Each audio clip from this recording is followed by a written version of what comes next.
Hi guys, I hope you're fine today. I'm really happy to be with you. If you are as happy as I am, just like... Je l'ai faite en anglais. Ce serait bien que je la fasse toujours en anglais. Si vous êtes aussi ravis que moi, merci de liker. Vous savez que ça me fait plaisir et que ça m'encourage à continuer. Alors, this week, many things, we will study many things as usual. Donc cette semaine, on va étudier beaucoup de choses comme d'habitude. And this time, I wanted to make this video outside, but I couldn't because I haven't received my new microphone yet. Alors, qu'est-ce que je viens de vous dire? Je voulais tourner cette vidéo à l'extérieur. Dehors, ça allait être vraiment parfait pour le contexte. Comme je vous l'avais promis, je vais vous refaire comme ça, comme vous aviez beaucoup aimé des vidéos en contexte, à l'extérieur. Mais I haven't received my new microphone yet. Je n'ai pas encore le yet qui est en fin de phrase. Je n'ai pas encore reçu mon nouveau micro. Du coup, je ne peux pas tourner dehors. As soon as I receive it, I'll do it. Dès que je le recevrai, je le ferai. Il a une structure très intéressante et très importante à connaître. En anglais, je vous ai dit as soon as I receive it, I'll do it. As soon as I receive it, I'll do it. So, I told you, as soon as I receive it, I will do it. In English and in French, it's very different. En français, on traduit par dès que je le recevrai, je le ferai. Dès que je le recevrai, futur simple, je le ferai, futur simple. Mais en anglais, non. Après as soon as, nous avons du présent simple. Et oui, en français, ça nous donnerait dès que je le reçois, je le ferai. Dans certains cas, ça peut passer, mais dans d'autres, non. Dans d'autres, en français, on aura le futur et le futur. Par exemple, when she is an adult, she will be a teacher. Quand elle sera adulte, elle sera professeur. Vous voyez que là, en français, nous devons mettre du futur impérativement dans les deux.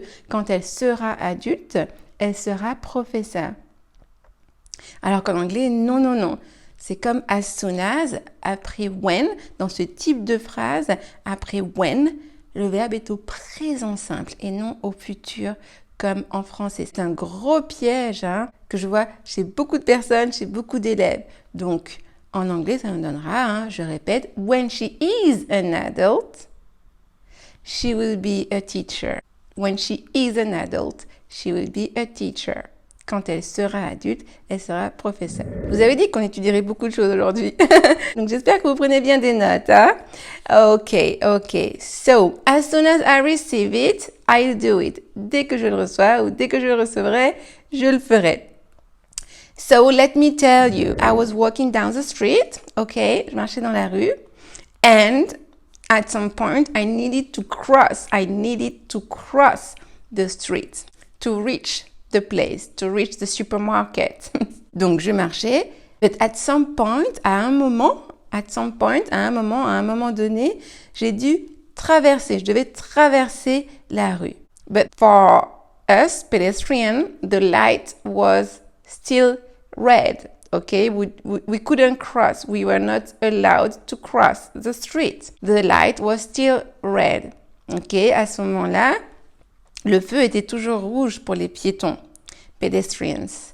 Nous n'étions pas autorisés à traverser. We weren't allowed. To be allowed, être autorisé. We weren't allowed. Nous n'étions pas autorisés. Faites attention, la prononciation de were not en forme contractée, ça donne weren't.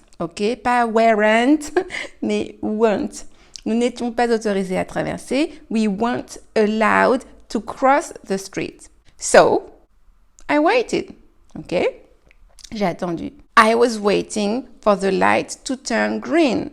J'attendais que le feu passe au vert. I was waiting for the light to turn green.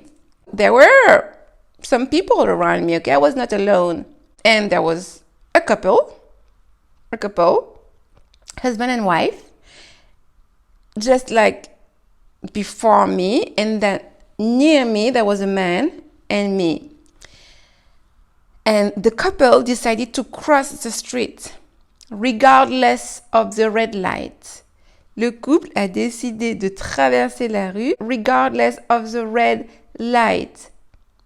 Même si le feu était rouge, même si le feu pour piétons était rouge, hein? Regardless of the red light, hein? Vocabulaire très très important ici, hein? Regardless of the red light, malgré le feu rouge, même si le feu était encore rouge. But I was still waiting. I was waiting for the red light to turn green. There were not many cars. Actually, there was no car at all. So we could have crossed. Il n'y avait pas beaucoup de voitures. Je dirais même qu'il n'y avait pas de voiture. On aurait pu traverser. We could have crossed. But I was waiting, en suivant les règles, en respectant les règles. But then the man next to me, on my left, l'homme près de moi, next to me, près de moi, à ma gauche, on my left, decided to cross, regardless of the red light. He copied the couple. He did the same as the couple did. He did the same as the couple did. He crossed the street, regardless of the red light. Il a fait la même chose. Il a traversé indépendamment du feu rouge, hein, malgré le fait que le feu était encore rouge pour les piétons. Il n'y avait pas beaucoup de voitures, donc c'était tentant.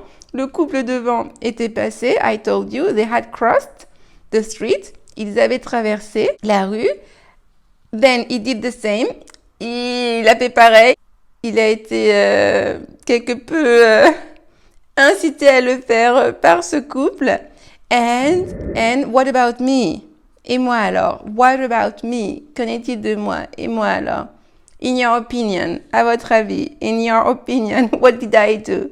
Did I wait for the light to turn green or not? Est-ce que j'ai attendu que le feu passe au vert ou pas? Ou est-ce que j'ai traversé comme le couple avant, comme le monsieur qui était à côté de moi? Ha! What did I do?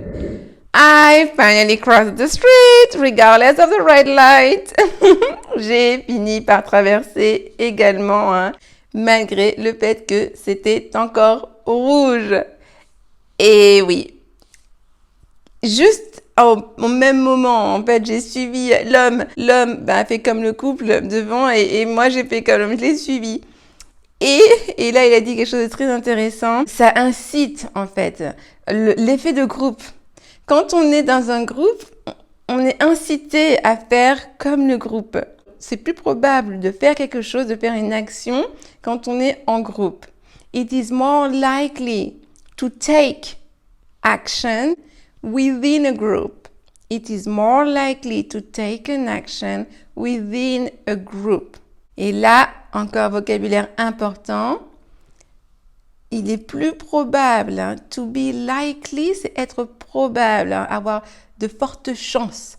It is more likely to take an action within a group. Il est plus probable de passer à l'action, de faire une action quand on est dans un groupe. Et c'est pour ça que, notamment, il est très puissant de travailler dans un petit groupe, un groupe restreint, comme c'est le cas d'ailleurs, hein, dans mon programme intensif, Perform, où en plus de tout le coaching individuel, de tout le travail au quotidien, il y a aussi tout le travail complémentaire qu'on fait dans le groupe. Et bien parce que c'est ça, cette énergie de groupe, ce groupe qui vous soutient, qui vous porte, qui vous pousse à aller au-delà de vos limitations, au-delà de vos peurs, de vos craintes, et pour enfin y aller, hein, vous débarrasser de ces appréhensions en anglais et parler. C'est puissant. Encore faut-il que le groupe soit bienveillant. Et oui, là, c'est vraiment vertueux. Dans ce cas, c'est vertueux. Parce que là, l'effet de groupe traversé quand le feu n'est pas encore au vert pour les piétons, c'était moyen. D'ailleurs, dites-moi dans les commentaires, dites-moi, est-ce que vous pensiez que j'avais attendu que le feu passe au vert piéton? Ou est-ce que vous pensiez que j'avais traversé rapidement puisqu'il n'y avait pas de voiture et que le feu, de toute façon, allait bientôt passer au vert pour les piétons? Dites-moi en commentaire, dites-moi, que pensiez-vous? Est-ce que vous pensiez que j'avais attendu ou est-ce que vous pensiez que j'avais traversé? Écrivez-le moi en commentaire, ok? Good, excellent. Et bien sûr, si vous avez besoin d'être accompagné, d'être dans un groupe qui vous porte, qui vous aide à aller encore plus loin, encore plus haut, eh bien, tout est dans la description sous cette vidéo. Il y a tout ce qu'il faut pour que vous puissiez avoir plus d'informations sur ma méthodologie et puis pour que vous puissiez nous contacter et avoir votre session évaluation offerte. But for now, pour l'heure, je vous mets comme d'habitude le récapitulatif à l'écran, mais j'espère bien que vous avez pris des notes. I hope you've taken notes. Ça aide aussi à mémoriser quand on prend des notes par soi-même. It's very important. Mais je vous mets quand même le récapitulatif à l'écran. Donc pour ceux qui m'écoutent sur le podcast, venez faire un petit tour sur YouTube et surtout, pensez non seulement à liker cette vidéo si elle vous a plu, si elle vous a apporté, si elle vous a aidé et à partager. Pensez à partager également. Vous savez que ça m'aide à aider encore plus de monde et bien sûr, abonnez-vous. Il y a beaucoup de personnes qui regardent mes vidéos. Ça veut dire qu'elles leur plaisent mais ils ne s'abonnent pas. Il n'y a pas comme une erreur? So, click the button. Subscribe. Cliquez sur le bouton s'abonner en activant les notifications, la petite cloche pour être sûr de ne rien rater. Have a very nice day and see you soon. Bye bye.